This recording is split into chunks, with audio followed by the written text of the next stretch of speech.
Good evening. Good evening, everyone. Welcome. Thank you for coming out on this beautiful night. The video of this meeting is streamed on YouTube and will also be available on Facebook and the Village website. I'd like to call the meeting to order and ask Clerk Saladino to call the roll.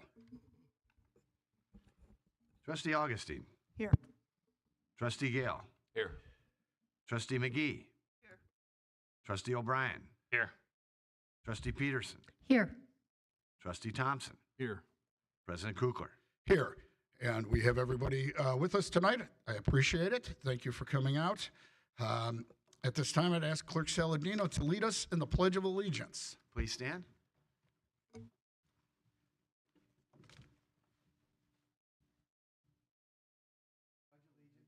the flag of the United States of America, to the republic for which it stands, one nation, under God, indivisible, with liberty and justice.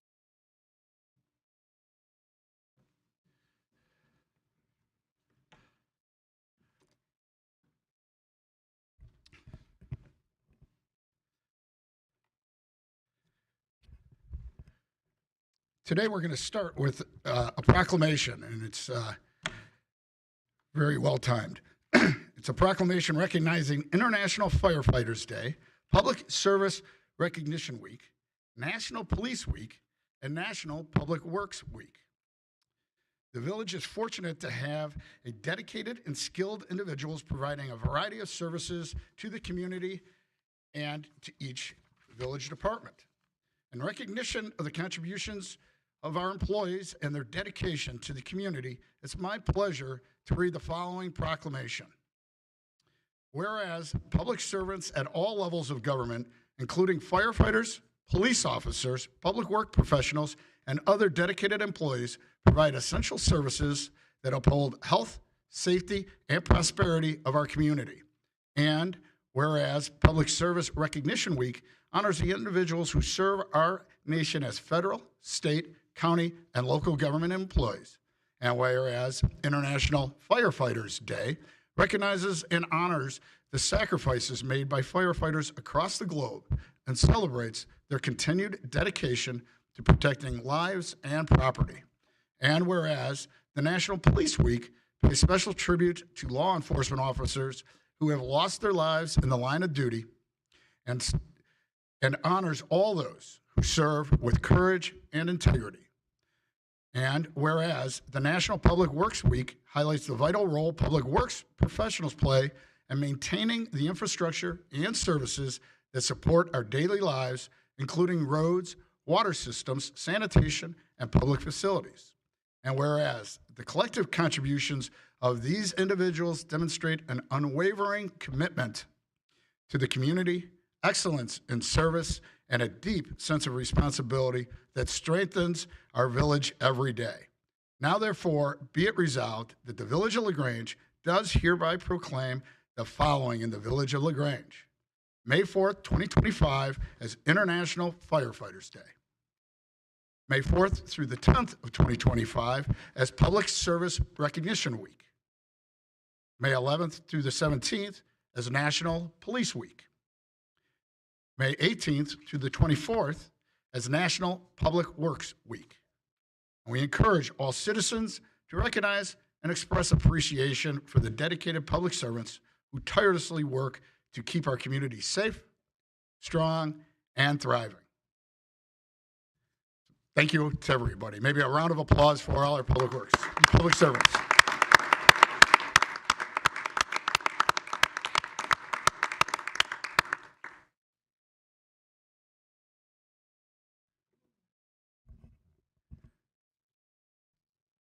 We next have a presentation on recommendations regarding the Climate Action Plan.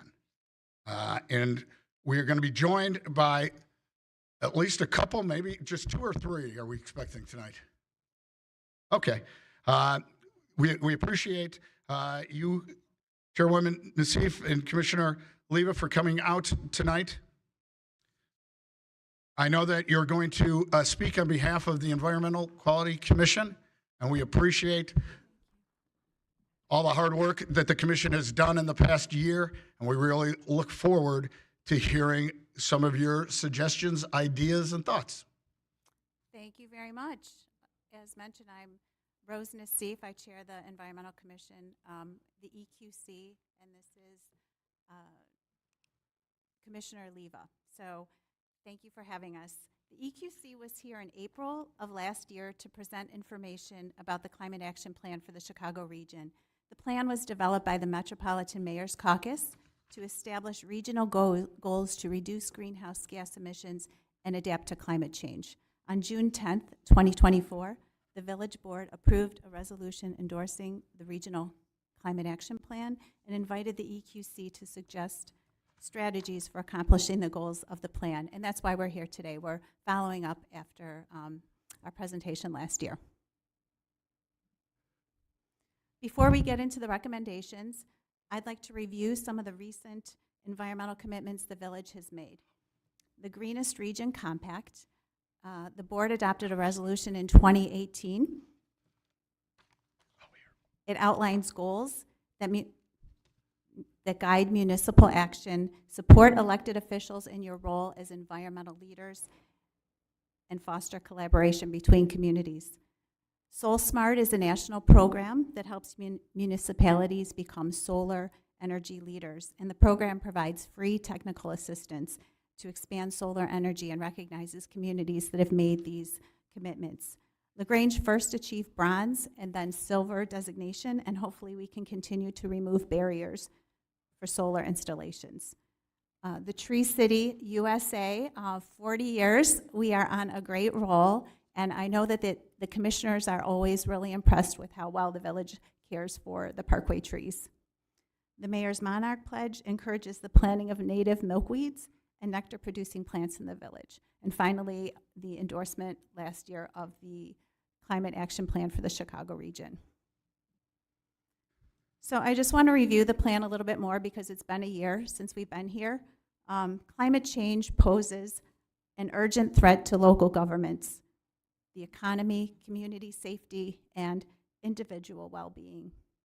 The Metropolitan Mayor's Caucus has specifically identified the following as areas of concern: flooding, heat, air quality, public health, drought, and water supply.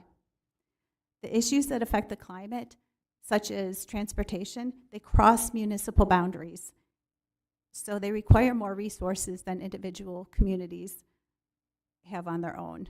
So in addition to bringing together local municipalities, the Regional Climate Action Plan creates a path for communities to receive resources. This can be in the form of training or money. The plan establishes targets and objectives for two main goals: reducing greenhouse gas emissions and preparing for the impacts of climate change. The targets and strategies are science-based, specifically tailored for action at the municipal scale. So, number one, reducing greenhouse gas emissions is typically referred to as mitigation, and then number two is climate adaptation.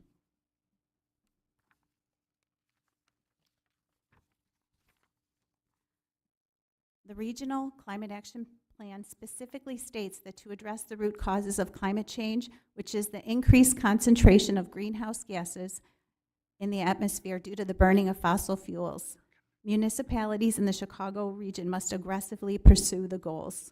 We must use less energy overall. We must use energy from cleaner sources.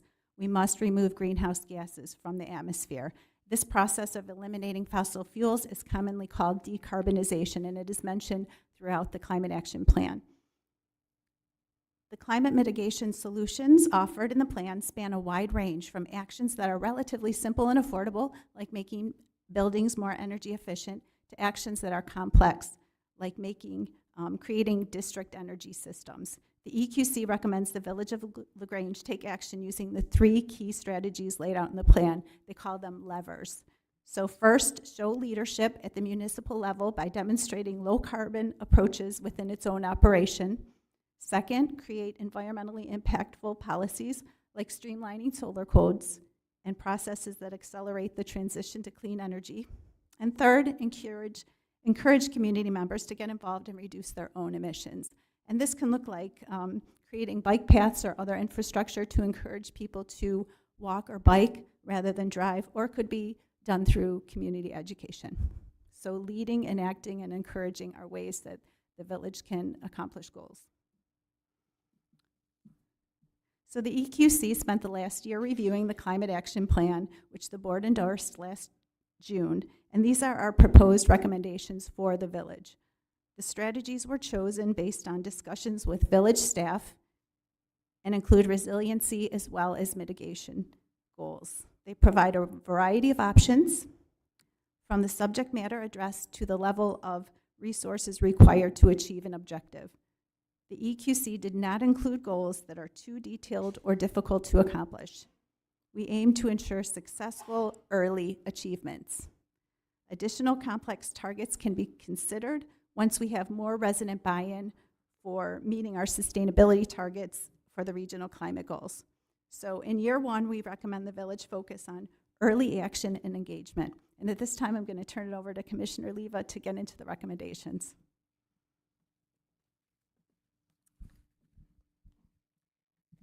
Good evening. So we've set out 6 strategies that we'd like to recommend in the first year. First, the village should set local sustainability targets that support our regional climate mitigation goals. So these are focusing on things like energy use, water conservation, and reducing waste. EQC is already gathering data on energy and water usage and waste generated. Our understanding is that the village also similarly tracks fuel usage by fleet and municipal energy usage. Targets will allow us to identify progress as well as opportunities for improvement. Second, the village should facilitate composting with ways that lead and encourage, making it easier for residents, businesses, schools, and nonprofits to compost food waste and other organics. As a mitigation goal, we recommend the following: expanding access for residents through year-round curbside composting, conducting education sessions for residents to assist with composting correctly, establishing composting at village-owned buildings, conducting outreach to the LGBA to assess the needs of their members and their interest levels, and to track participation and adjust as needed. Next, we also want to keep moving forward on flood mitigation as an adaptation goal. This could be through educating residents on flood mitigation strategies, including green infrastructure on private properties that builds on the work that the village has already done with the Sewer Backup Prevention Grant Program, or also through strengthening partnerships that help us better manage flooding risks. The village should also improve public landscapes by planting more pollinator-friendly areas, helping biodiversity thrive right here in Grange. This aligns with the mayor's Monarch Pledge made by the village in March of 2023 and addresses both climate mitigation and adaptation. The village has already created one habitat near the Stone Avenue train station to support pollinators, and we'd love to see more. For example, our neighbors in Western Springs are now allowing corner pollinator pockets. The EQC recommends reviewing the program and considering similar projects for public spaces in Grange. On Thursday, June 5th, from 7 to 8:30 p.m., there will be an educational program on the Pollinator Pocket program at the Thomas Ford Memorial Library in Western Springs, which is a great opportunity for you to come and learn more about their project. Additionally, the EQC recommends partnering with local conservation groups for design input and further engaging the community. And to keep waste out of landfills, the village should also further educate residents and businesses about better recycling and waste reduction practices. This mitigation goal could include partnering with our waste hauler to outline an educational program with clear guidelines, initiating presentations and online workshops on various topics, such as sustainable practices, composting, as we mentioned earlier, reusing, as well as properly recycling materials. The EQC recommends the village consider promoting electric vehicles as well by expanding electric vehicle charging options and beginning the transition to an electric fleet for the village. This would include promoting usage with incentives, such as reduced vehicle sticker costs for EV owners, assessing current infrastructure, identifying potential charging station sites, researching the cost of charging station installation and fleet conversion, and then pursuing funding opportunities for charging infrastructure and EVs. Additionally, the Metropolitan Mayor's Caucus will be offering municipalities the opportunity to participate in an EV readiness certification program this summer. It will cover permitting for charging infrastructure, zoning code review, which would include parking, and community engagement. As we move on in year 2, from 2026 to 2027, we would like to build on the momentum that we created. We recommend the village evaluate a renewable energy aggregation program for residents who might be willing to pay more for 100% renewable energy. We also recommend that the village review and strengthen its building codes to advance energy efficiency and require high-performance standards for new construction that is energy efficient and sustainable. At bare minimum, we recommend the village should be staying current on codes and enforcing the base codes. And finally, we recommend that the village explore ways to reduce single-use plastic bags in the communities, such as community education and outreach, acknowledging businesses that already eliminate plastic bags as plastic reduction partners, and so forth. So this 2-year plan reflects our shared responsibility to act decisively and thoughtfully in the face of climate challenges. It is designed to combine village-wide programs, strong policies, and hands-on education to continue to make LaGrange a more sustainable, resilient, and vibrant place to live. The EQC requests the village board to consider these actions and adopt them as a blueprint for tackling climate change and creating climate resiliency. We also welcome input from the board on any additional strategies you would like the EQC to evaluate. The strategies will evolve as we experience ongoing changes in technology, available funding, and political will. However, this should not deter the village from moving forward to protect the community from the effects of climate change. The EQC is available to assist and looks forward to further direction from the board. That's our presentation. Thank you very much, and I do want to, again, thank the EQC for their efforts and a lot of their guidance. I know that because of suggestions from the EQC, our Public Works was able to compost several truckloads of leaves that otherwise would have been with truckloads. Also, we were able to end some of the regulations for solar on residents. So we do appreciate those suggestions that were made in the last year or two. So thank you very much. Yeah, thank you for everything you're doing. Let's keep it going. Thanks. And All right. anyone from the board have any questions? Trustee Thompson. Can you repeat the date for the thing at the Thomas Library? Again, that's the Thomas Ford Library in Western Springs, and it's the evening of June 6th. 7 to 8:30 p.m. Thank you. 5th or 6th?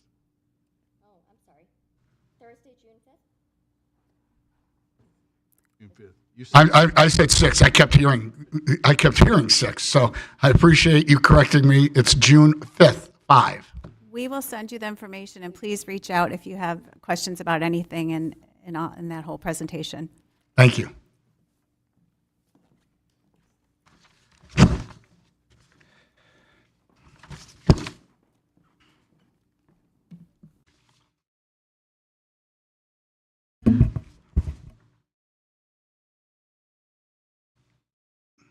And again, I do want to confirm that we do look forward to the engagement activities that are planned and work together to continue to prove our stewardship of the environment and our natural resources. Continuing on, as many people know, there was a terrible accident at 47th and Willow Springs that happened on Friday at approximately 1:50 p.m. Our officers responded to the intersection of Willow Springs Road and 47th Street. Upon arrival, our officers learned that approximately 7 vehicles were involved. The LaGrange Fire Department and several surrounding agencies assisted with providing care to the drivers and occupants of the vehicles. 5 individuals were transported to the area hospital, and unfortunately, 2, the husband and wife, succumbed to their injuries. The investigation of this accident is very complex and will take time to complete. I'd like to extend the village's appreciation to the village's fire and police department personnel for their quick and professional response at the scene. Our thoughts are with all the families impacted by this tragic event. On happier news, it's warm. Soon, it will be time for the farmers market. The farmers market is scheduled to begin Thursday, May 22nd, and take place through October. The market takes place right out here on Harris Avenue between Grange Road and 6th Avenue.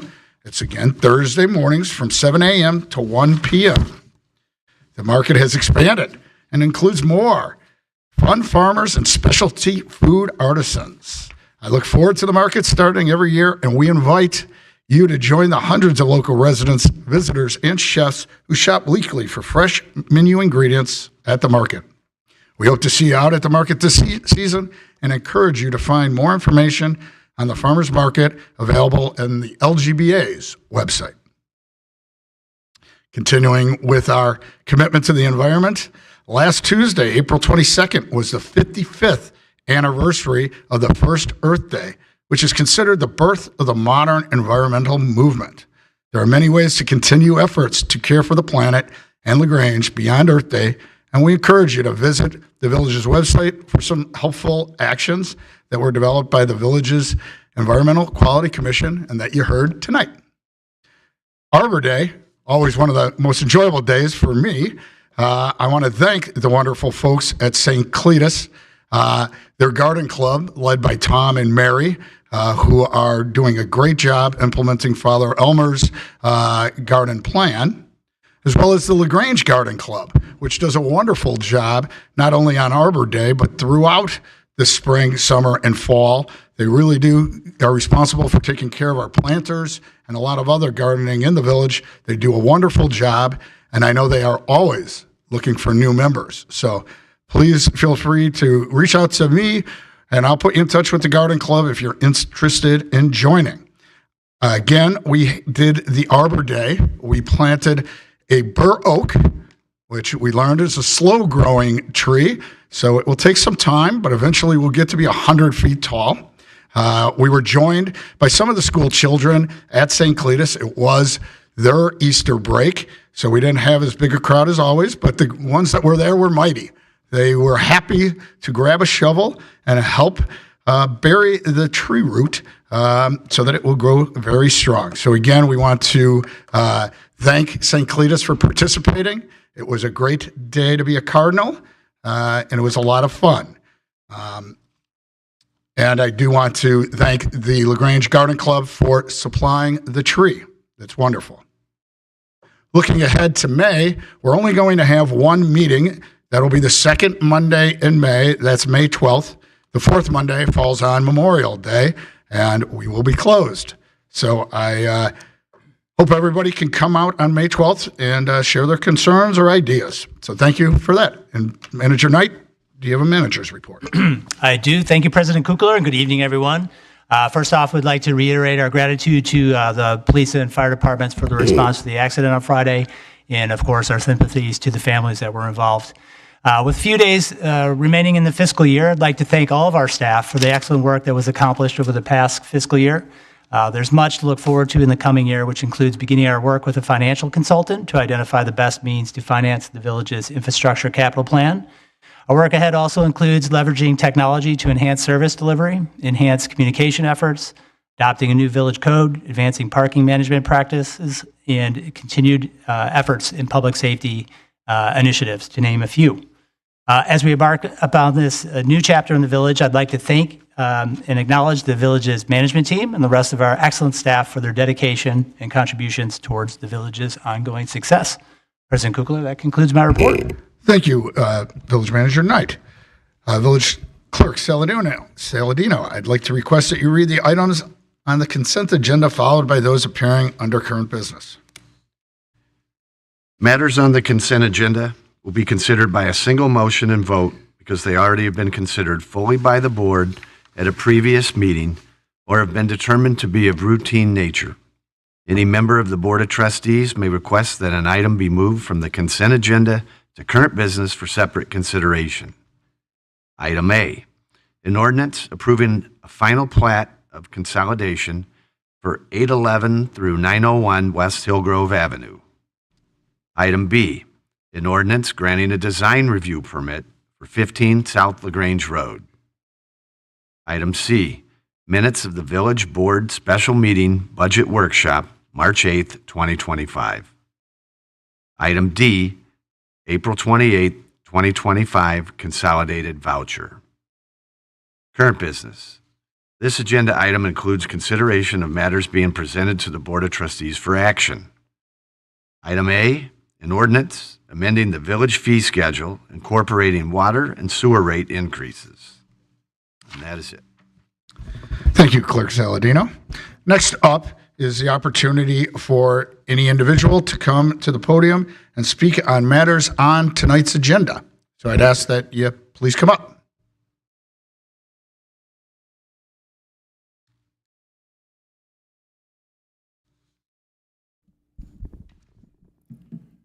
Good evening. Randy Valenta, 1719 South LaGrange Road, owner, landlord, and resident. Rising to comment on the design permit that is pending before you this evening on 15 South LaGrange Road, our new ice cream store. I am very happy to see such a vibrant and exciting business going in down there. That's going to improve our north side of the street there quite a bit, and I look forward to more traffic and more interest. I reviewed the documents here and have just one question. Now, I note that the report says that the proposed installation will be viewable only from the alley. Well, I'm very concerned about the aesthetics from the alley. I think we learned that from the LaGrange Forward report we had the last year or two, because there were a lot of communities that took care of their alleys and even used them to their positive advantage. At least I don't want to do any harm here. And when I look at the pictures, the so-called before and after pictures of the aluminum chases that will run down the southeast corner of the building, one concern comes to mind. Now, I think that's probably the best solution for the particular problem that I know that the building had in providing enough cooling for their particular business. But as I look at the after pictures with the proposed chases, I see a lot of aluminum right on the side of the building facing south. And my one particular concern, I don't know if this was brought up in the design review process or not, is what effect reflective sunlight might have off of those chases. When you calculate the exposed aluminum on the south-facing area there, you've got 80 square feet of aluminum or galvanized steel. I'm not sure what they're exactly it's going to be, but I assume it's some type of metal material. And I'm just concerned that that's going to present a highly reflective surface that could wind up doing some damage if cars are parked below it, for example, or somewhere in the alley, or even to the apartments to the east of the alley, or perhaps some of the domiciles to the west of the alley, of which I am one. So I would ask that the board consider carefully this aspect of the design, and perhaps approve the design tonight with the contingency that that particular environmental impact be examined and mitigated if at all possible. Well, let's ask Deputy Village Manager Jones if she has any idea of what the material is going to be for that and how reflective. You're most worried that it'd be almost a mirror type of reflection. Exactly. Okay. Bear with me just one second, please. Sure. While I find the appropriate In looking at the pictures, it didn't look like it was, to scale, so to speak. It looked like it might have been larger, because when you 22 by 28 chases, two of them side by side there, the visual impact is not going to be big, but when you do the math, so to speak, that's, like I said, 80 square feet just on the south facing, and then as the sun moves, the east facing and the west facing could play a role as well. So it is a galvanized metal material, according to the plans. The Design Review Commission's conversations around the proposed material was that it's similar to other mechanical equipment and equipment within the alley on the rears of other existing buildings nearby. So it wasn't anticipated to have any other impact beyond what may exist already in that area. Right, I don't get from that description that it would be a mirror type finish. Correct. The village also has, as part of our regular code, some provisions about glare.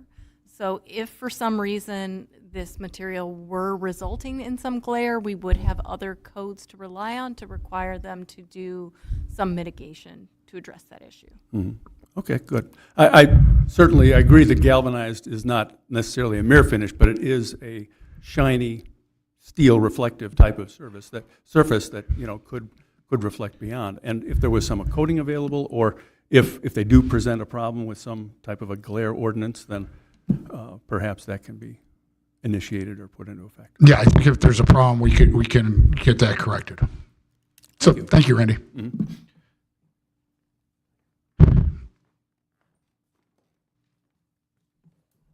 Hi, everyone. Al Foreman, 56 7th Avenue in LaGrange.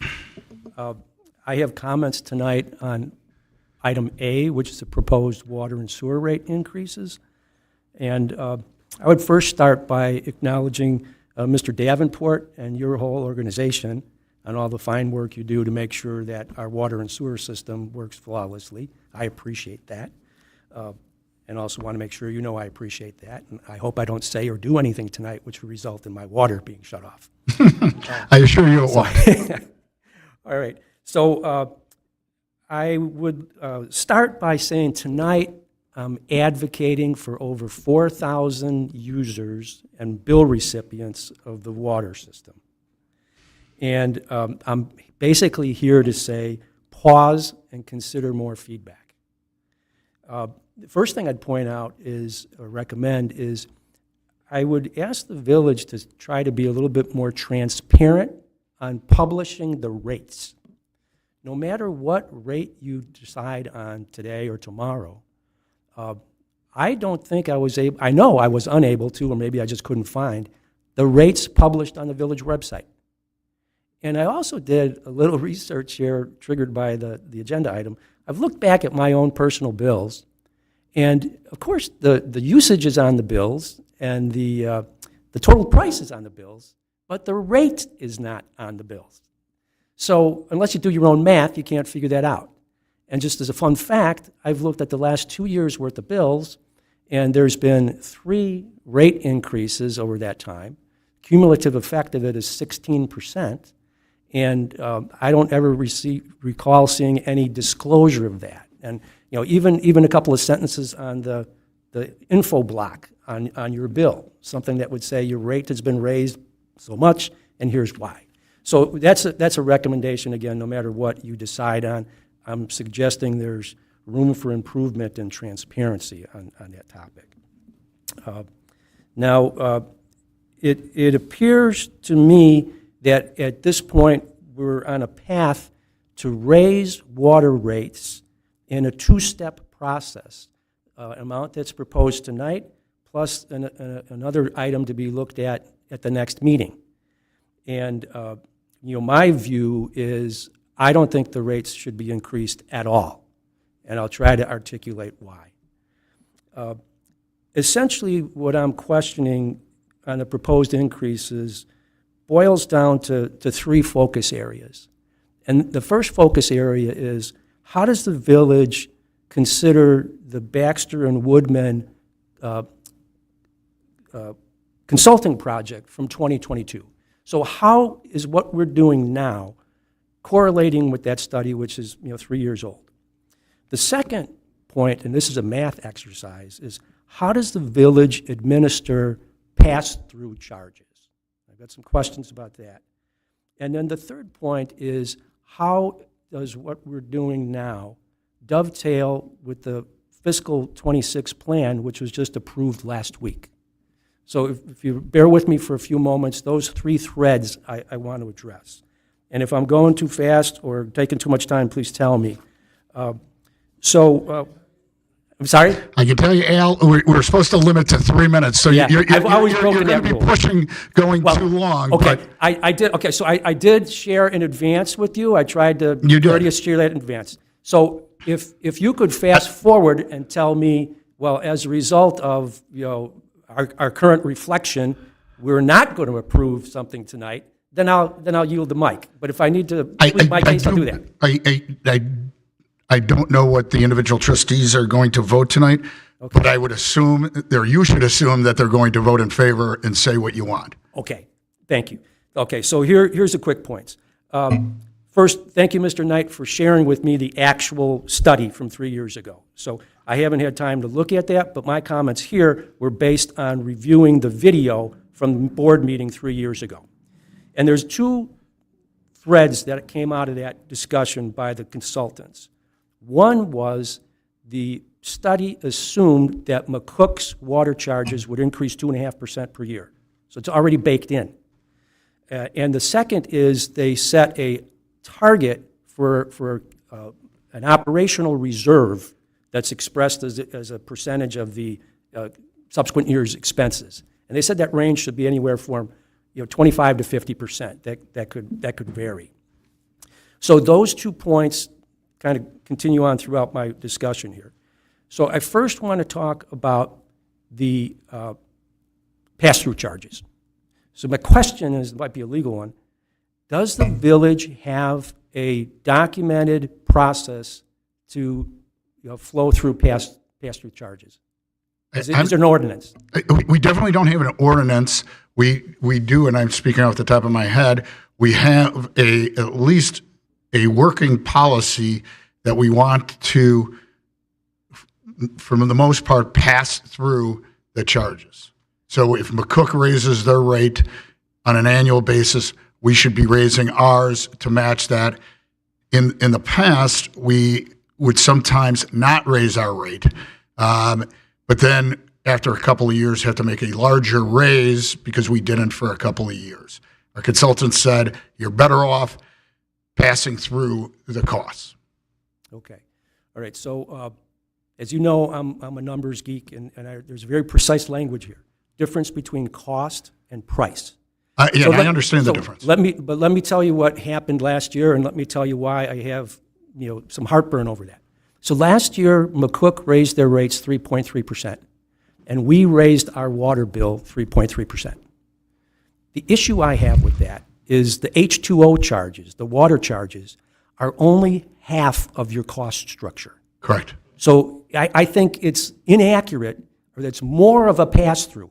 So really what you should do is calculate the 3.3% on the water line, monetize that, and then translate how much of a rate increase that is. Generally, it should be half. So if it was 3.5 last year, I think it was too much. 2 years ago. Well, but you're assuming that none of the other charges that make up the other 50% went up. You're assuming that labor costs didn't go up, insurance didn't go up, all of the things that go up, you're assuming stayed flat. No. All the things that go up, I'm assuming are already in the 5% scheduled increase that Baxter and Woodman proposed. So it's way too complex, but if I had a chance to do a whiteboard with you, I would say, you look at this side of your cost structure, it's behaving this way. You look at this side, which is the water bill, and you get a specific increase, do that and pass that on. This is no different than a contractor building a house and saying, I can flow through change on my building materials, but if that changes, fine, but I'm not going to apply that same rate to the labor. So without kicking it any further, I do think this, and this is why it leads me to say I don't think we need to do a rate increase now, because I think we've overstated previous rates. Quickly with a couple other items, I'll just close in this area, and that's trying to tie this to the budget you just approved 2 weeks ago. In the current budget for next year, there's water sales revenue of $6,050,000. And that's the same amount, at least in the budget package, the same amount as this current year. So from a budgeting point of view, it's flat. So I read that and say, no increase. So that's one item. Number two, the water expense, the purchases from McCook, reflect in the numbers in the budget a 5% increase. So the budget already has 5%. McCook is telling us it's going to be 4%. And then the third, probably most important thing in the numbers, the projected projected working capital amounts over the next couple of years in my view, they're millions of dollars above what was in the Baxter Woodman level. So Baxter Woodman had several plates that were spinning. One would be a rate table of what they thought they'd need, but I focused on their target of reserves. And so I think where you're at today, and compared to their reserves, you're in good space. And if you implement additional changes or increases, I'll cheerfully pay for my bill, right? And I need the service, I love the service. I'm just advocating to say, pause, think about this, do more math, because I think we're running too quickly to raise the rates. And I appreciate that. And I think the one thing to keep in mind is you may be right. We may end the year with a very large reserve, and then we won't have to raise rates going forward. But it's not that the money, it's not like a contractor where the money goes into profit and he buys a better truck or a car or Right. goes on vacation. This money will go into our reserves. It will be there to pay for water mains and things like that. And so it will eventually get used, and you may be right that the reserve grows, and we look at it and say, okay, here's what's in the account. We don't need to raise, and that would be what we would do. Okay, very good. Thank you very much. My contractor thing was not to imply that anybody's pocketing unnecessary funds. It just kind of illustrating the 50% cost split. So thank you for your time and listening, and I appreciate it. rethinking it. Thank you.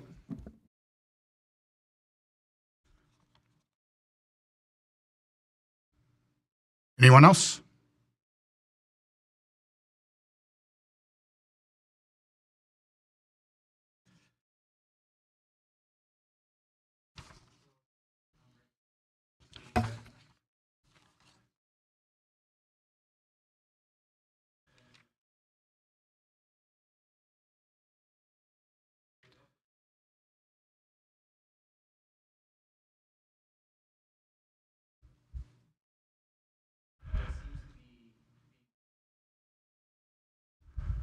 Oh, sorry.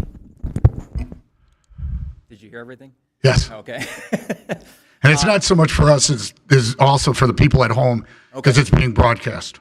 Okay.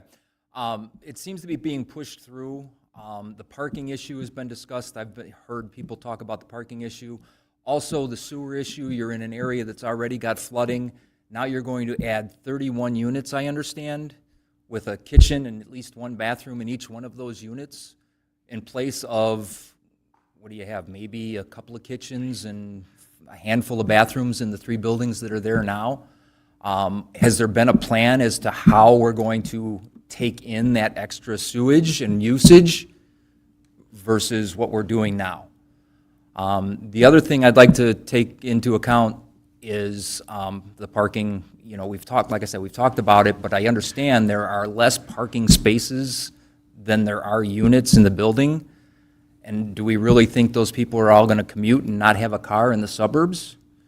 I can't imagine not everybody there is going to have a car, let alone 2 cars. What do those people do? And then the other thing I wanted to just discuss real quickly was the chicken debate that's going on in town. I understand there's been some emails sent that haven't been returned or replied to. I would just like to say I'm on board, and I think chickens would be a good idea for the village. Okay, chickens is definitely not on the agenda, but I do, Mr. Carter, appreciate you coming out. Let's see first if Deputy Village Manager Charity Jones can help me on the number of parking spots versus units. So what's on the agenda tonight is just the plat of consolidation. The zoning entitlements, the plan development approval for this project occurred not quite a year ago. And as a condition of that approval, they were required to come consolidate all the various different lots into one. That's what's on the agenda tonight, first just as a point of clarification. Thank you. The number of the parking ratio, spaces per unit, I don't recall off the top of my head, but it is definitely more than 1 per unit. It's somewhere between 1 and 1.5, which is what Thank our you. code requires. That's why I wanted to ask, because that's my recollection. I can't imagine I would ever vote, and I don't vote really, so I can't imagine this board would have supported parking at less than one spot per unit for the reason that you bring up, Mr. Carter. Yes, we do assume units are going to have at least one car, and that's why they're required. So the building was passed a year ago after a lot of discussions. It went through the plan commission, and it went to the village board. So again, to suggest that it wasn't well publicized, I don't think it would be an accurate suggestion. With regard, since you brought it up to the chickens, I'm not sure what you heard about responding or not responding to emails. I can tell you I got 3 emails. 2 were sent on the day that the message was on social media asking for people to reach out. 2 people did, and I reached out to both of them and asked them some questions, and they responded, and I've responded to them. One person responded over the weekend, or one person wrote in over the weekend, and I responded to them today. So if they emailed me, they at least got 1 response, if not 2. Okay, Thank you. great, thank you.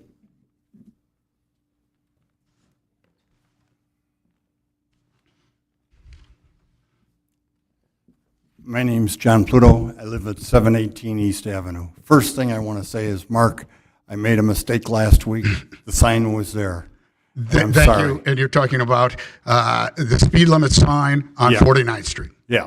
Thank you. Let's clear the air there. I appreciate that. Thanks. Okay. I want to talk about that building on Hillgrove that you're going to put in. And Well, we're allowing to be put in, but yes.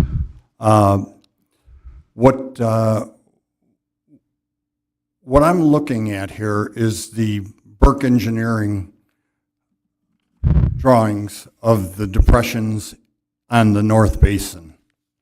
And I see a lot of areas around there that are between a half a foot and a foot and a half in the May 2020 storm event where we had 4.5 inches. And now we're going to take and put 31 bathrooms that are going to be live loads during 20-year storms. And we have a problem with that Hillgrove sewer right now, taking all that water out of there and going to the Tilden shaft.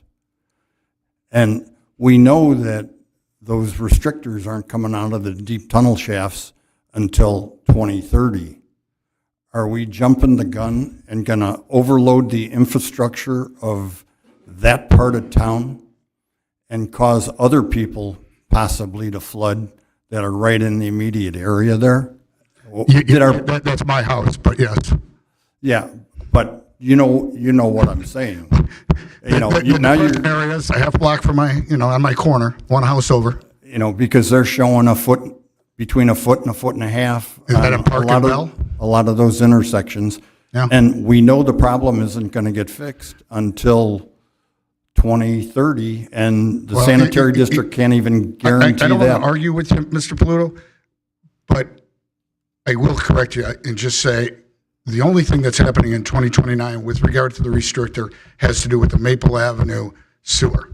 And that has nothing to do with the area you're talking about. Well, it has, because that is when the 7 billion gallon reservoir is due to be complete and the restrictors come out. Let's put this on the table so everybody in the town knows that we're not going to solve our problems until that 7 billion gallon reservoir gets put in. The field at LT, where you want to put the $9 million soccer field, you can't put that in until 2030 because Mr. Burke said it couldn't handle a 10-year storm. So you're going to move that water around the corner of Edgewood and cause more problems without having a place to put the water. Nothing will get done in this town until the 7 billion gallon reservoir is completed for the deep tunnel project. And I think you might be flirting with disaster by putting 31 more bathrooms and kitchens on that line of Hillgrove. Because when I look at the sewer survey, I see double lines running down Hillgrove now, and two sewer lines means there's some trouble there already. So before you guys go hog wild on this, you better think about everybody else that lives in that neighborhood, and the people that are at the low ends of the block might find that they're gonna have some repercussions. And I'm surprised that nobody has been here except the one guy that came at that one meeting. There was only one person that came out and spoke in that. I don't have a dog in that fight. My dog is over there. So I hope you reconsider what you're doing. All right, thank you, Mr. Pluto. Anyone else? Seeing none, may I have a motion to approve the consent agenda and a second? I move for approval of the consent agenda as presented. Second. Thank you, Trustee Gale and Trustee O'Brien. Any comment or discussion on the consent agenda?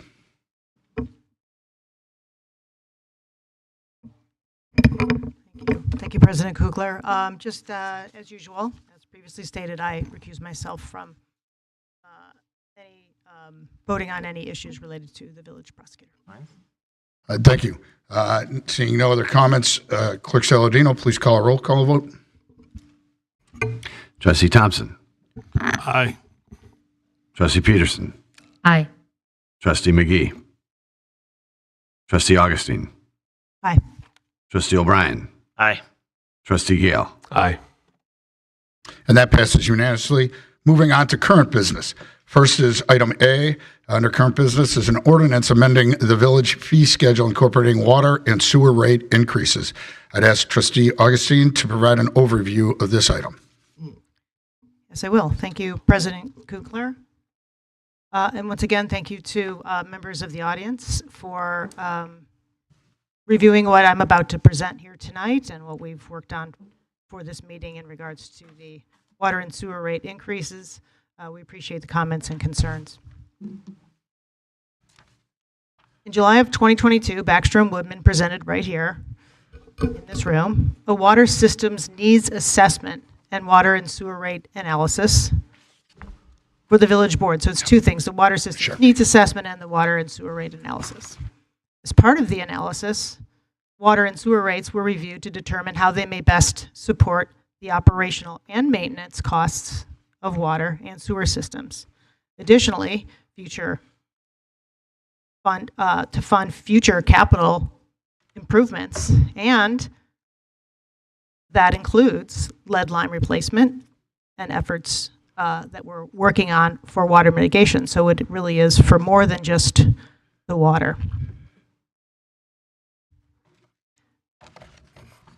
And all of these things are supported in addition to administrative functions and a sufficient operating reserve. The period included in the analysis was a 5-year planning period from fiscal years 2021 to 2022 and 2026 to 2027.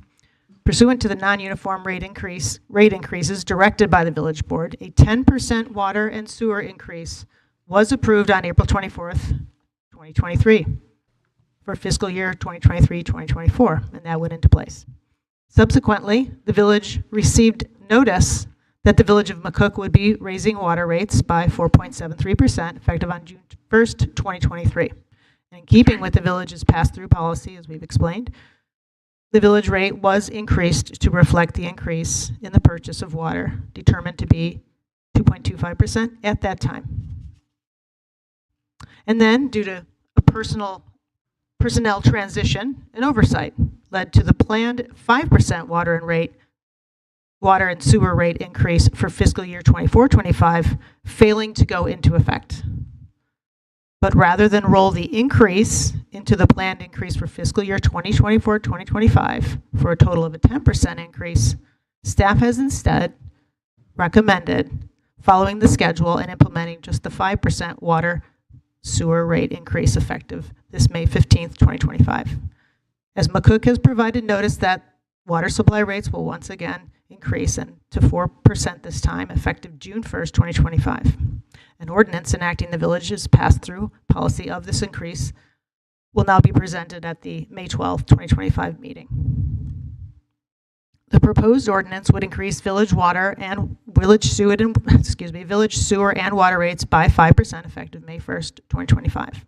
Looking ahead, the impact from foregoing the village's planned fiscal year 2024-2025 increase will be examined as part of the village's upcoming work with a financial consultant, as well as in future water sewer rate analysis.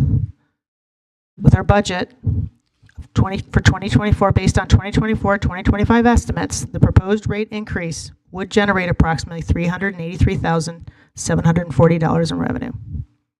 Staff has recommended that we approve this and the proposed ordinance amending the village fee schedule incorporating the water and sewer rate increase.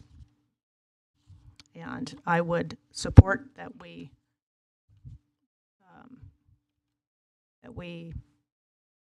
go forward with this recommendation. So you're moving on the motion? Yes, thank you. Thank you. And a second? Second. Thank you, Trustee McGee and Trustee Augustine. Any discussion with regard to this matter? Trustee Thompson. Thank you, President Kukler. And I guess just to staff and also to your point earlier, Al, I'm a little bit shocked that we're not going for the full 10%, based on the fact that we face major needs for flood relief money. We have the lead line service replacement. Eventually, in the next couple of years, we're going to be forced to go out to bond issue. We've just seen once 102 pass a major bond issue. We've seen the Park District pass a major bond issue. My fear is bond issues get harder to pass as time goes on. Sewer fees are the one, and water fees are the one thing that we control as a board that don't have to go out to a vote of the citizens to pass up something that we missed last year. Just to me, with the amount of money that we have to come up with in the next couple of years to pay for things, I really think we should look at taking the full 10% and gain back the money. I don't think we have any reserve that covers the millions of dollars we're about to have to spend and have to look for. And I would hate for the consultant to get hired and he goes, well, you guys are way behind now because, you know, you've had 2 years of missed earnings on that. So I just think we should look at it. Thank you, Trustee Thompson. Any other comments, questions? Trustee Augustine. Thank you. I would just say that I understand what Trustee Thompson is saying, and we discussed that a little bit before, and it certainly is a concern for me. But along the lines with what the resident Al Foreman has recommended, with that in mind, those two perceptions of what we should be doing in mind, it really has to do with how we're analyzing what our needs are and what we're going to spend it on in the future. And in my conversation with village manager Jack Knight before the meeting, we talked about this a little bit, and I think what wasn't clear even to me at first, just based on the memo, was how much more this fund is used for. But also at the same time, in our near future analysis, the plan may have been to increase or decrease what we're asking for as we go. So even though we had the plan and the missed 5% of the last fiscal year, we may have adjusted our rates going into this next year, and maybe you can explain it better, but there could be easily an adjustment made in the future that does take us to that increase if we do determine, that we need to support more funds. Yeah, sure, if there's a question. Yeah, that's correct. So we do intend to take a serious look at it, and we'll include some of the things that we were looking at through the infrastructure capital plan. Part of what has changed between now and back then was that we do have an infrastructure capital plan that looks at the infrastructure in its totality. So it's beyond water and sewer. It may be also roads and some other infrastructure improvements that we're looking at. Some of that will change the cost of some of those projects because they'll be combined. And so we wanted to make sure that we had a good look at that prior to then suggesting what would make sense for the water fund. So until that point in time, we wanted to gather information, review that with a financial consultant, and then present that to the board for their consideration. Thank you, Village Manager Knight. Any other comments, questions before we go to vote? Seeing none, I'd ask for a roll call vote. Trustee Gale. Aye. Trustee O'Brien. Aye. Trustee Peterson. Aye. Trustee Thompson. Aye. Trustee McGee. Trustee Augustine. Aye. And that matter passes unanimously. Thank you for the discussion on that. That completes our current business. However, we are now there. The microphone is open for comments not on tonight's agenda. Good evening. I'm Janice Miller. I live at 1005 South Brainerd. I'd like to read the following. The Village of LaGrange recently completed and approved a new comprehensive plan. In that plan, there is a section titled Housing Options.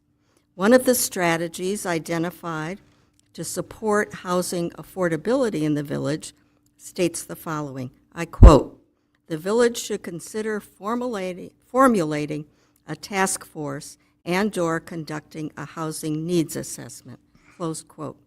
As a representative of the Affordable Housing Committee of the League of Women Voters of the LaGrange area, I would encourage the board to begin this process in a timely manner.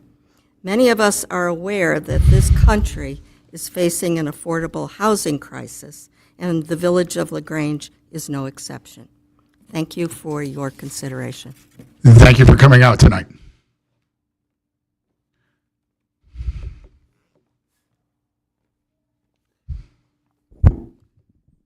Name's John Pluto. I live in LaGrange. I want to talk about East Avenue, okay? The north side of the tracks, their speed limit got knocked down, 5 miles an hour. In front of my house, it's 40 miles an hour yet. There's 20 residences that this affects. Do you think when you have do you have a weekly meeting with the state on this project? I don't believe it's weekly. Well, does anybody have any input? Is there any talk with them about reducing the speed or putting a speed camera up there or do something to knock the speed limit down to make it safe for us? I can answer that there has not been a discussion on any speed cameras going up. Well, are we going to try to do something? We're not going to try to do speed cameras. We're not going to try to do speed limit. No. So then I can do that on my own? Sure. Okay. I'll do that. And you know I will. Yeah, you can buy a radar gun and sit there. But no, I'm going to go to the state. Oh, please. If I got to go to Channel 5 and get them out there, I'll do that. I'm not We're not beyond discouraging that. You know, We are not discouraging you from contacting the state or any resident. but I think that should be something that you should be looking at because you're supposed to provide safety for all of the residents in this town. According to the zoning ordinances, that's your job. That's your responsibility. So just think about that. If somebody's pulling out of their driveway and gets cracked by a gravel truck, you think about it because it's on your shoulders. You could knock that speed limit down there. That's a IDOT detour. Now, It is an IDOT road. I will start calling around and Please do. I will be persistent. Thank you. And my next question is, with this lead pipe service, are we doing any lead testing at residences? I'm not sure. I don't believe at this time we are, but I'm not sure what's going to be in the future. Well, I mean, this would be something that I think that we would be orienting ourselves to figure out where the dirtier areas are and what we should clean up first. That would be my guess. But I've done a lead test at my house, and I show positive for lead there. It might be within the admissible guidelines of the federal government, but I'm sure there's places in the town that have, in fact, I know they did 60 tests in 1992, and there were some dirty spots then. And I don't know how many water mains are lead pipe mains in town. So I would think that we would be preparing for this before we jump into the project, to find out where it's dirty and what we got to do to clean it up. Thank you. Thank you, Mr. Pluto.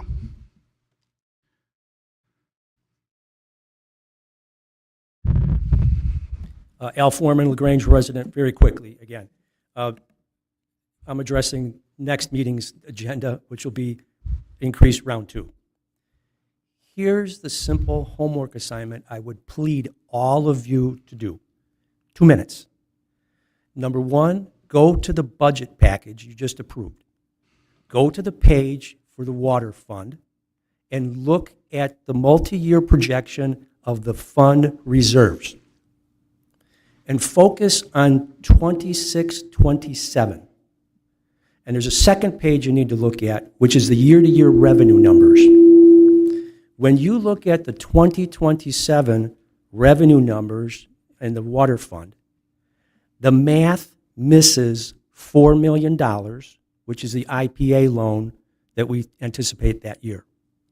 So having missed that $4 million in the total revenue does not flow to the fund balance projections. So therefore, the number that you see on the page for the fund balance in 2027, which currently says $2,925,000, all other math being equal, should be $6,925,000. And I spent 2 minutes looking at the Baxter and Woodman report from 2022. The projected reserve that report indicates, I think it's on page 23, Jack, was only $1.9 million. So I agree we have to be prepared for a future tsunami of bills, but I'm really pointing out just the current math in front of us with data points you approved 2 weeks ago. You try to connect those dots, and I see $5 million overage from what Baxter and Woodman said a few years ago. Final point is, I know I appear like I'm stepping into your kitchen. I apologize for that. But I want to underline the fact that I would be happy to help if invited in any way. So that's my plea. Thank you. Thank you, Mr. Foreman.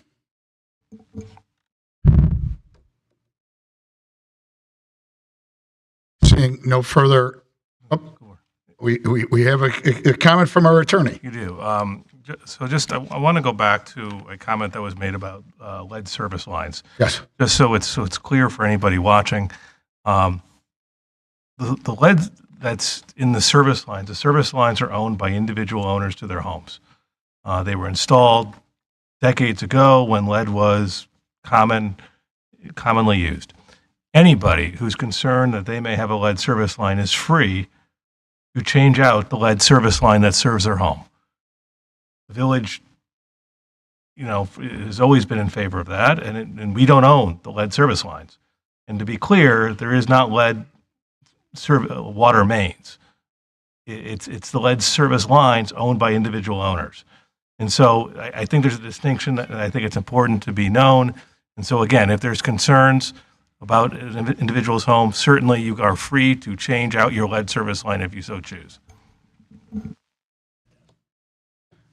Thank you, Attorney Schuster. John, sure, we don't want to go home tonight. Please come up and speak for the third time.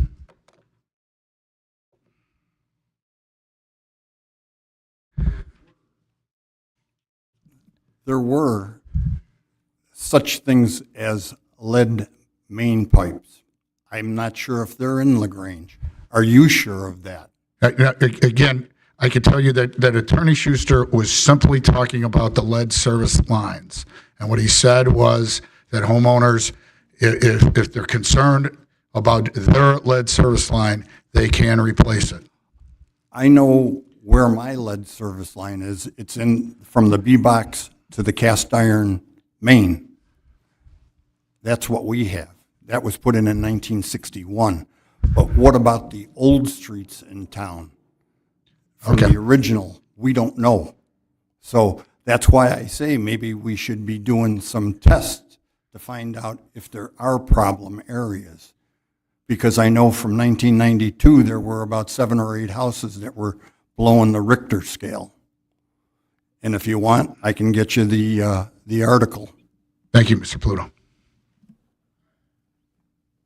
Okay, seeing no other public comments, I would open it up for trustee comments. Any trustees' comments? Seeing none, we are going into closed session. At this time, the village intends to meet, and Attorney Schuster, make sure I hit all of the code sections, please. At this time, the village board intends to meet in closed session under the provisions of the Open Meetings Act and Section 2C1 to consider the appointment, employment, compensation, discipline, performance, or dismissal of specific employees of the public body. Section 2C2 to discuss collective bargaining, or strike that, collective negotiating matters between the public body and its employee or their representatives, or deliberations concerning salary schedules for one or more classes of employees. Section 2C11 for the purpose of discussing pending or probable litigation, and Section 2C21 to discuss minutes of meetings lawfully closed under the Illinois Open Meetings Act. The village board will not convene to open session as no formal action will occur following the closed session. May I have a motion and a second to enter into closed session? Motion, we enter into closed. Second.